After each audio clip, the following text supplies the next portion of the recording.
গাছটা কিভাবে কাটিং করা হয়েছে, কাটিংটা ভালো করে তাকাও।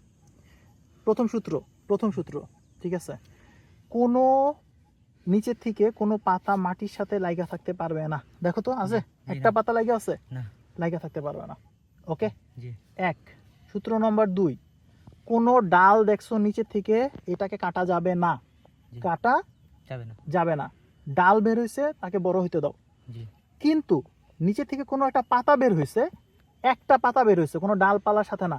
জি মনে করো এই যে পাতাটা, জি এটার সাথে কিন্তু কোনো ডাল নাই, দেন নাই, ফেলে দাও ঠিক আছে, নিচে থেকে। জি ঠিক আছে, এই দেখো এই গাছটার গোড়াটা ক্লিয়ার হয়ে গেছে। জি ওকে, জি এইটা মেনটেন করা প্রত্যেকটা গাছ। ওকে, কোনো ডাল কাটা যাবে না। মনে ঠিক করো আছে। ডাল কেমন, ধরো এই যে এই ডালটা বেরোছে, কাটা যাবে না। আমি আপনাকে বলি, ঠিক আছে, এইটা আপনি যে করতে, আমি যে ডালটা কাটছি, হুম। ধরুন এই ডালটা একবারে ঘুরি লগে লাগিয়ে আপনি শুয়া রয়েছে, ডাল হলে সমস্যা নেই, ওটা একটু কাইটা দিয়ে দিছি আমি, আচ্ছা ডাল কাটবা না, ডালটা কাটবা না, কিন্তু পাতা কাটবা।